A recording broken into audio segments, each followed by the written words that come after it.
Hello everyone, welcome to commerce lectures. I am Neha. आज करेंगे हम class 12 business studies and chapter आज हम करने वाले हैं फाइनेंशियल मैनेजमेंट। सो गाइस, इस वीडियो में हम पूरा ये चैप्टर कंप्लीट करने वाले हैं।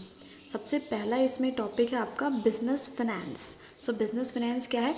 यानी वो पैसा जिसकी हमें ज़रूरत पड़ती है बिज़नेस को रन करने के लिए या कोई एसेट खरीदने के लिए, वो होता है आपका बिजनेस फाइनेंस। नेक्स्ट इसमें पढ़ेंगे हम कि फाइनेंशियल मैनेजमेंट क्या होता है। फाइनेंशियल मैनेजमेंट का मतलब है फाइनेंस को मैनेज करना, यानी पैसा कहाँ से आएगा, कैसे उसे यूटिलाइज करना है और कैसे डिस्ट्रीब्यूट करना है। डिस्ट्रीब्यूट यानी डिविडेंड कैसे देना है। नेक्स्ट टॉपिक है रोल ऑफ फाइनेंशियल मैनेजमेंट, यानी अगर हम फाइनेंस को मैनेज करते हैं तो किन किन एरियाज़ पे उसका इफ़ेक्ट पड़ता है। सबसे पहला पॉइंट है size and composition of fixed assets, यानी फाइनेंशियल मैनेजमेंट का जब हम डिसीजन लेते हैं तो ये भी डिसाइड करते हैं कि फ़िक्स्ड एसेट्स हमें कितने चाहिए, कितना पैसा फ़िक्स्ड एसेट्स में इन्वेस्ट करना है। सेकेंड पॉइंट है amount and composition of current assets, यानी फाइनेंशियल मैनेजमेंट में हम ये भी डिसाइड करते हैं कि हमें कितना पैसा करंट एसेट्स में इन्वेस्ट करना है। थर्ड पॉइंट है हमारा the amount of long term and short term financing, यानी जो पैसा हम अरेंज कर रहे हैं वो लॉन्ग टर्म फंड्स के थ्रू रेज करना है या शॉर्ट टर्म फंड्स के थ्रू रेज करना है। Next point is fixing debt equity ratio and capital, यानी हम ये भी डिसाइड करते हैं कि हमें पैसा डेट के थ्रू रेज करना है या इक्विटी के थ्रू रेज करना है। Fifth point is all items in profit and loss account, यानी फाइनेंशियल मैनेजमेंट का असर जो है वो प्रॉफिट एंड लॉस अकाउंट पे भी पड़ता है। जैसे कि अगर हम डेट का ज़्यादा यूज़ करते हैं तो हमें इंटरेस्ट देना पड़ता है, हमारा ज़्यादा खर्चा होता है तो हमें कम प्रॉफिट होता है। नेक्स्ट टॉपिक है हमारा financial decision. So financial decision तीन टाइप के होते हैं, investment, financing and dividend. Investment decision सबसे पहला है जिसका मतलब है कि हमें एसेट्स में चूज़ करनी है कि किन किन एसेट्स पे हमें पैसा इन्वेस्ट करना है, करेंट एसेट्स पे करना है या फिक्स्ड एसेट्स पे करना है। सेकेंड हमारा है financing decision.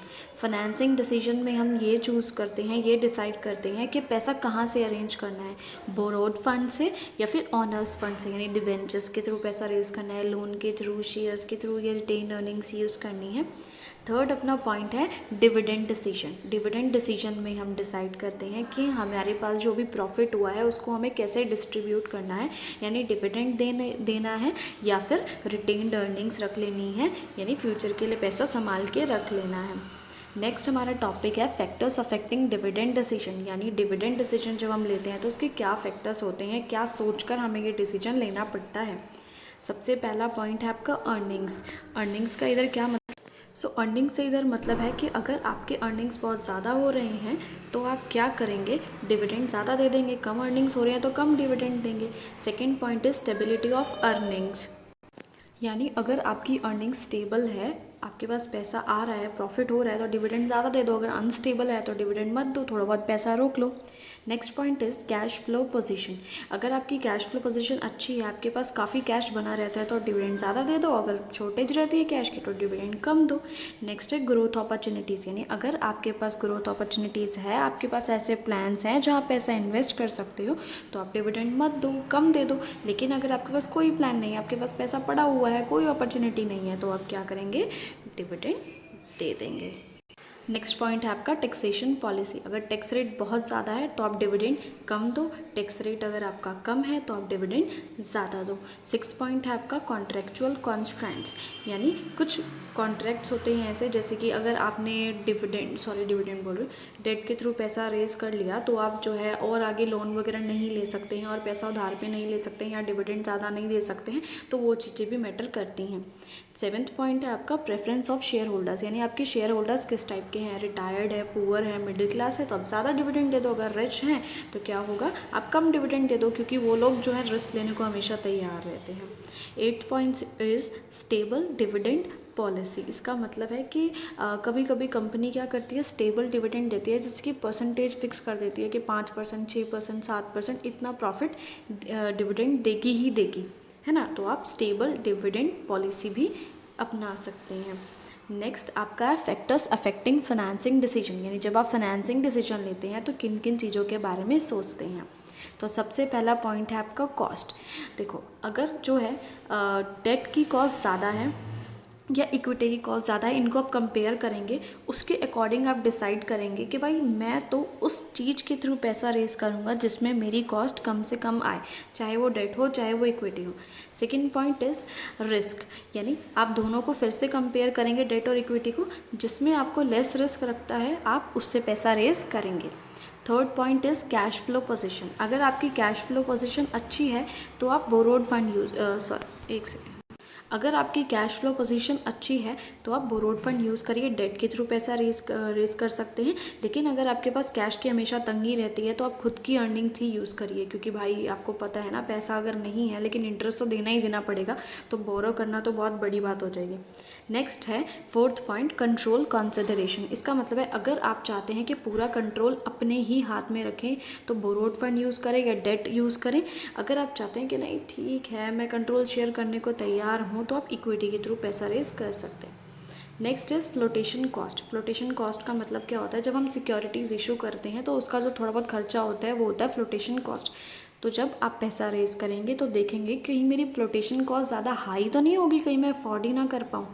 Six point is fixed operating cost. Operating cost का मतलब है बिज़नेस को रन करने के लिए जो कॉस्ट लगती है और जो फिक्स्ड होती है, यानी जो आनी है, जैसे रेंट या salaries.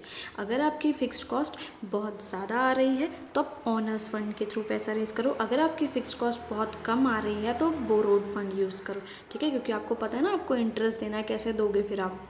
Next point is factors affecting investment या कैपिटल बजटिंग डिसीजन, यानी इन्वेस्टमेंट डिसीजन लेने से पहले आप किन किन चीज़ों के बारे में सोचते हैं। सबसे पहला पॉइंट है कैश फ्लो पोजीशन। इसका मतलब है कि आप जब आप इन्वेस्टमेंट डिसीजन लोगे, यानी इसका मतलब है कि कहाँ पैसा इन्वेस्ट कर रहे हैं आप, किन फिक्स्ड एसेट्स पे पैसा इन्वेस्ट कर रहे हैं। तो कैश फ्लो ज़रूर देखें कि भाई ऐसी जगह मुझे पैसा इन्वेस्ट करना है कि मेरे पास फ्यूचर में कैश आता रहे, ठीक है, यानी कि मेरा पैसा जाके अटक जाए। Second point is return on investment, यानी ऐसी जगह पैसा इन्वेस्ट करो जहाँ से भाई कुछ रिटर्न भी मिले, आपको कुछ बेनिफिट भी मिले। Third point is risk involve, यानी ऐसी जगह पैसा इन्वेस्ट करना है जहाँ पे कम से कम रिस्क आपको हो। Fourth point is investment criteria, यानी जब आप पैसा इन्वेस्ट करेंगे ये भी देखेंगे कि जिस प्रोजेक्ट में या जहाँ मैं पैसा इन्वेस्ट कर रहा हूँ उस चीज़ का रॉ मटेरियल टेक्नोलॉजी मुझे ईजिली अवेलेबल हो भी रही है या नहीं हो रही है। नेक्स्ट आपको इसमें टॉपिक है फाइनेंशियल प्लानिंग क्या होता है। तो फाइनेंशियल प्लानिंग में हम किस चीज़ को लेके प्लान करते हैं, फाइनेंस को। क्या प्लान करते हैं कि फाइनेंस की हमें कितनी ज़रूरत है, यानी कितने रुपए की ज़रूरत है, 1 लाख 20 लाख 50 लाख, और पैसा जो ज़रूरत है उसको कहाँ से लाएंगे हम, ठीक है, और पैसा जब हमारे पास आ जाएगा तो उस पैसे को यूज़ कैसे करेंगे, कहाँ कहाँ उस पैसे को इन्वेस्ट करेंगे। सो फाइनेंशियल प्लानिंग के अपने ऑब्जेक्टिव्स हैं। सबसे पहला पॉइंट है to ensure timely availability of funds, यानी हमें फाइनेंशियल प्लानिंग जब हम करते हैं तो ये सोच के करते हैं कि जब भी हमें फ़ंड्स की ज़रूरत पड़े तो उस वक्त उस टाइम हमारे पास पैसा अवेलेबल हो। Second point is make sure firm does not raise funds unnecessarily, यानी ऐसा ना हो कि हम इतना ज़्यादा पैसा इकट्ठा कर लें, इतना पैसा जो है रेज कर लें कि वो वेस्ट जाए, उसका कोई यूज़ ही ना हो। नेक्स्ट अपना इसमें पॉइंट है, टॉपिक है इम्पॉर्टेंस ऑफ फाइनेंशियल प्लानिंग। अगर हम फाइनेंशियल प्लानिंग करते हैं तो उसके क्या बेनिफिट्स हमको मिलते हैं। सबसे पहला पॉइंट है estimates the required amount of finance needed, यानी फाइनेंशियल प्लानिंग करने से हमें ये पता लग जाता है भाई हमें कितने पैसे की ज़रूरत है, कितने अमाउंट की ज़रूरत है। Second point is helps in deciding most appropriate capital structure, यानी हमें ये भी पता लग जाता है कि हम कहाँ से पैसा रेस करें, इक्विटी के थ्रू रेस करें या डेट के थ्रू रेस करें। Third point is helps in investing finance in right projects, यानी हमें बिल्कुल राइट प्रोजेक्ट में इन्वेस्ट करने में कौन हेल्प करता है, फाइनेंशियल प्लानिंग। भाई हम तो वही प्रोडक्ट चूज़ करेंगे ना जहाँ से हमें प्रॉफिट हो, तो फाइनेंशियल प्लानिंग में हम ये भी डिसाइड करेंगे, ये भी देखेंगे कि प्रॉफिट कहाँ से अच्छा हो रहा है। Fourth point is bring smoothness in operational activities, यानी फाइनेंशियल प्लानिंग करते वक्त हमें ये भी देखना है कि भाई अपने पास कैश भी आता रहे कहीं ना कहीं से, ऐसी जगह हम पैसा इन्वेस्ट करें। Fifth point is base for financial control. Control जहाँ पे वर्ड आ जाएगा उसका मतलब है कंपैरिजन, यानी एक्चुअल को कंपेयर करना है जो प्लान किया है उससे। तो इसमें क्या हुआ, एक्चुअली में जो हमारा रेवेन्यू हुआ है और जो हमने सोचा था हम उसको कंपेयर करेंगे, और साथ में एक्चुअली में जो हमारी पैसे खर्च हुए हैं और जो हमने प्लानिंग की थी स्टार्टिंग में, एस्टिमेट किया था कि इतने पैसे खर्च होंगे, उन दोनों को कंपेयर करने में कौन हेल्प करता है, financial planning. Sixth point is avoid business shocks and surprises, business shocks and surprise मतलब जैसे कि कभी कभी एकदम से पैसे की हमें ज़रूरत आन पड़ जाए, है ना। लेकिन अगर हमने फाइनेंशियल प्लानिंग करी है और हमने सोचा है कि नहीं भाई फ्यूचर में मशीन ख़राब हो सकती है, हमें पैसे की ज़रूरत पड़ सकती है, हमें थोड़ा बहुत आइडिया है, तो हम वैसे पहले से अरेंज करके रखेंगे उस चीज़ के लिए, है ना। Seventh point is helps in coordination, यानी कोऑर्डिनेशन में भी फाइनेंशियल प्लानिंग काफ़ी हेल्प करता है। अगर हमारे पास टाइम पे हमें जब ज़रूरत पड़ेगी हमारे पास पैसा है तो कोई दिक्कत ही नहीं यार कोऑर्डिनेशन करने में, है ना। नेक्स्ट हमारा टॉपिक है इसमें फाइनेंशियल मैनेजमेंट और फाइनेंशियल प्लानिंग में क्या डिफरेंस है।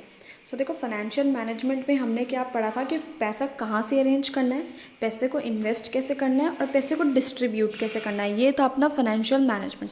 लेकिन फाइनेंशियल प्लानिंग थोड़ा छोटा पोर्शन है उसका।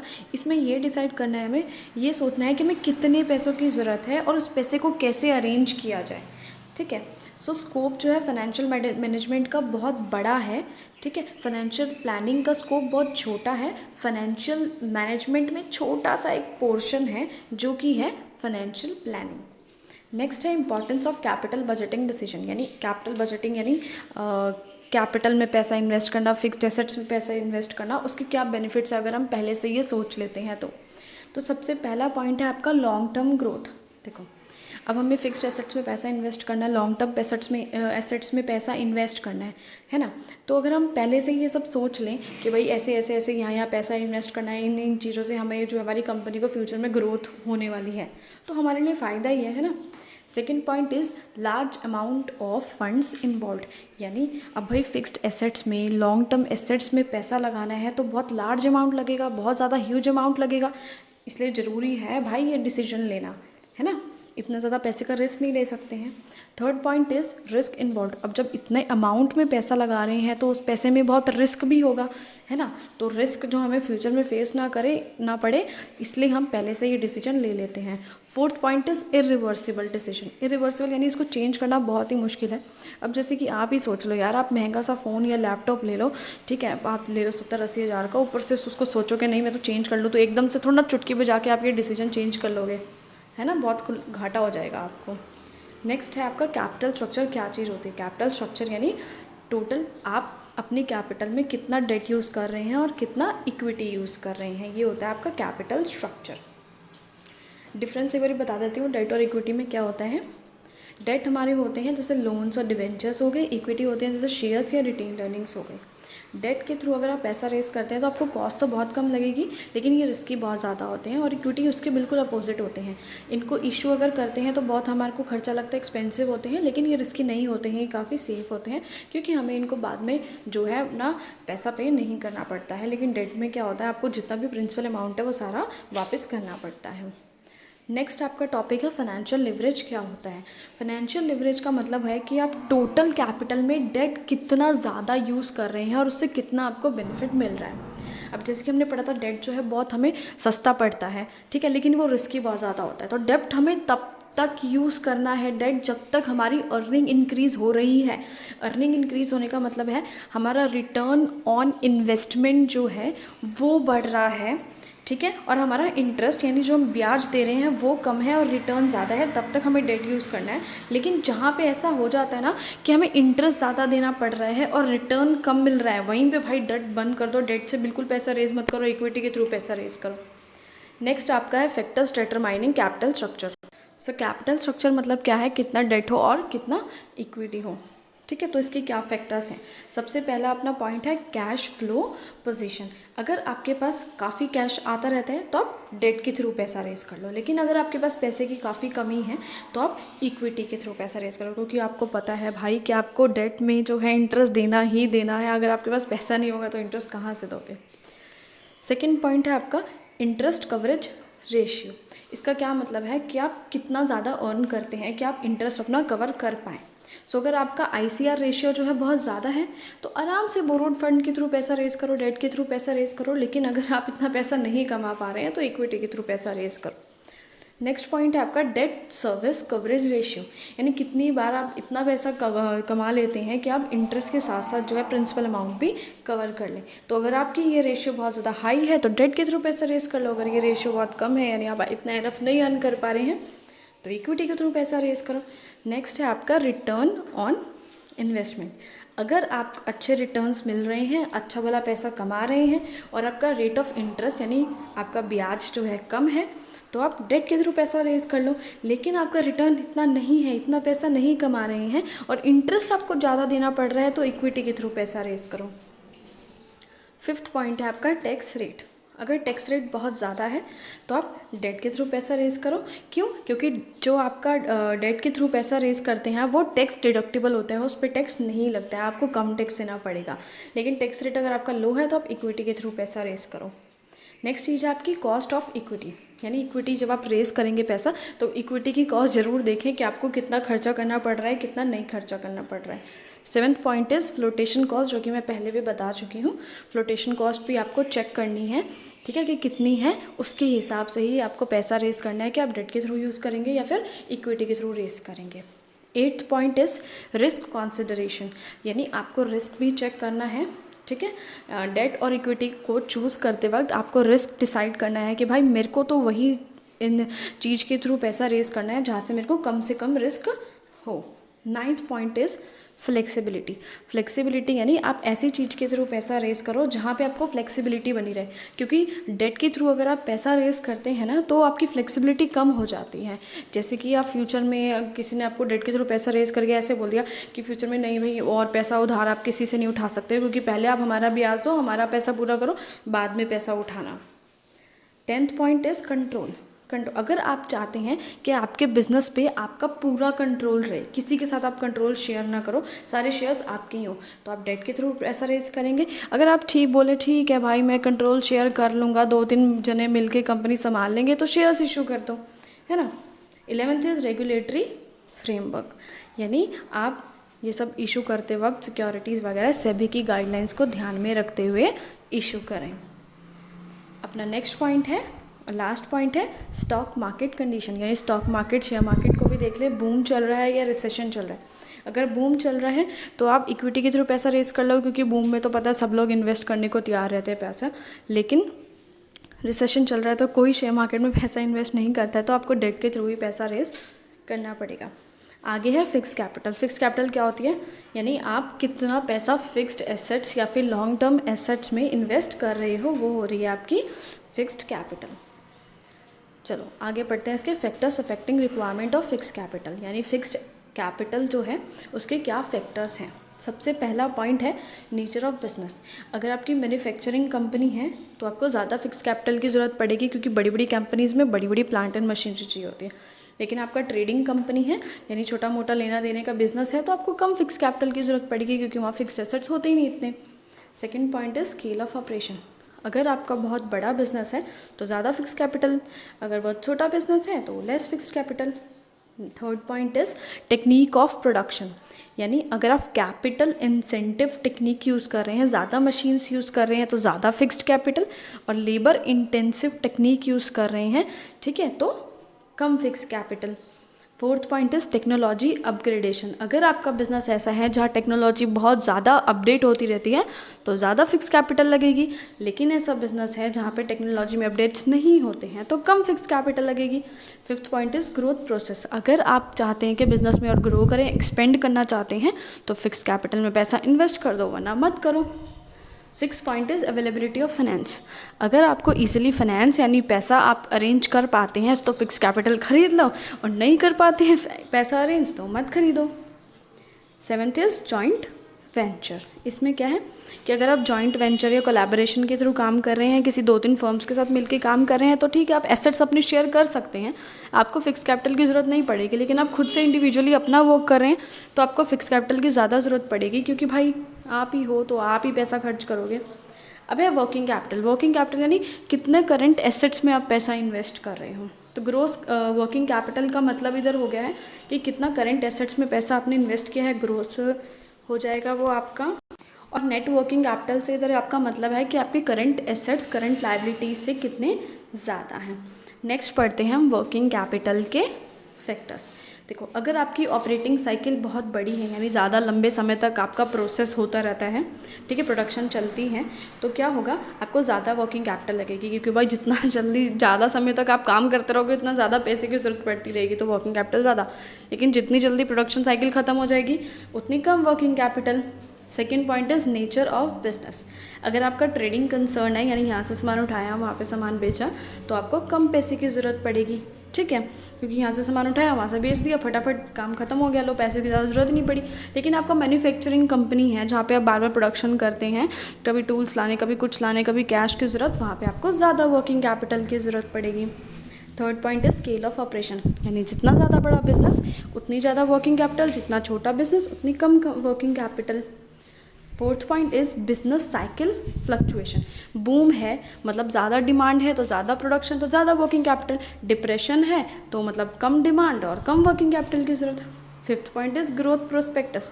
ग्रो करना चाहते हैं, बिजनेस में पैसा लगाना चाहते हैं तो ज़्यादा वर्किंग कैपिटल, ग्रोथ अपॉर्चुनिटीज़ नहीं है तो कम working capital.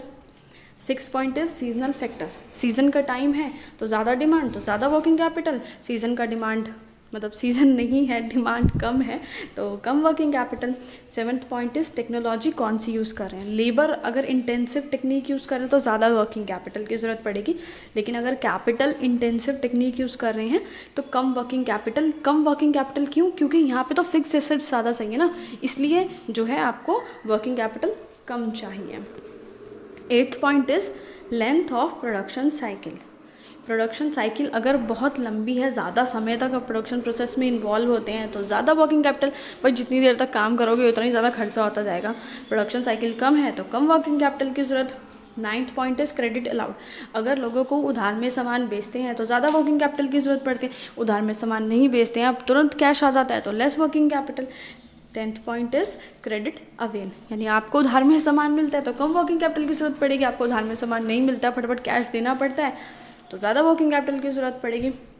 Next point is operating efficiency. अगर आपकी हाई एफिशिएंसी यानी बहुत अच्छे से आप काम कर रहे हैं, बिल्कुल वेस्टेज नहीं कर रहे हैं तो कम वर्किंग कैपिटल, अगर आप वेस्टेज ज़्यादा करते हैं, एफिशिएंसी अच्छी नहीं है तो ज़्यादा वर्किंग कैपिटल की ज़रूरत पड़ेगी। Twelfth point is availability of raw material.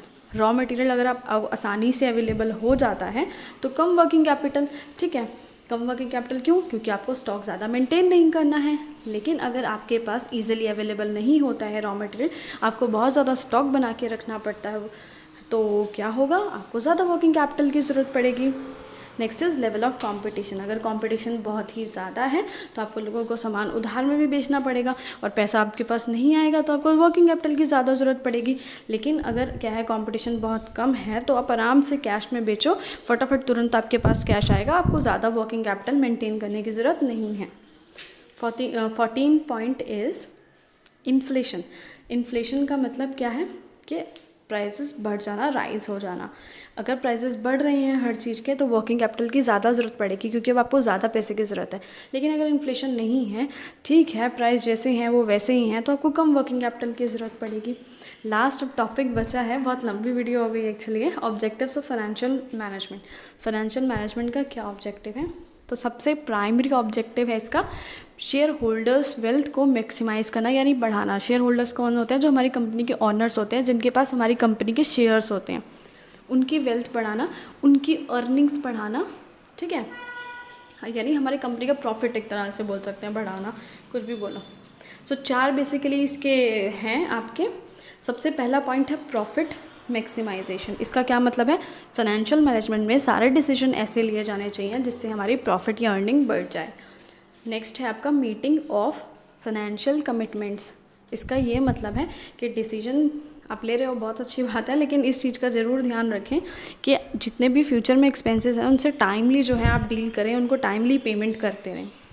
Third point is maintenance of liquidity. Liquidity यानी थोड़ा बहुत कैश अपने पास मेंटेन करके रखें, ताकि कभी भी एकदम ज़रूरत पड़ जाए, आप फंस ना जाएं, आपके पास कैश हो, है ना, कभी भी ज़रूरत पड़ जाए, प्रोडक्शन रुके ना।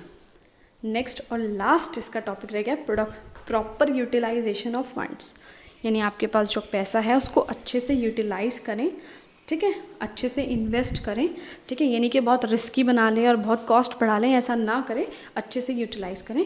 इसी के साथ ये ख़त्म हो गया है and thanks for watching this video. Please like, share and subscribe.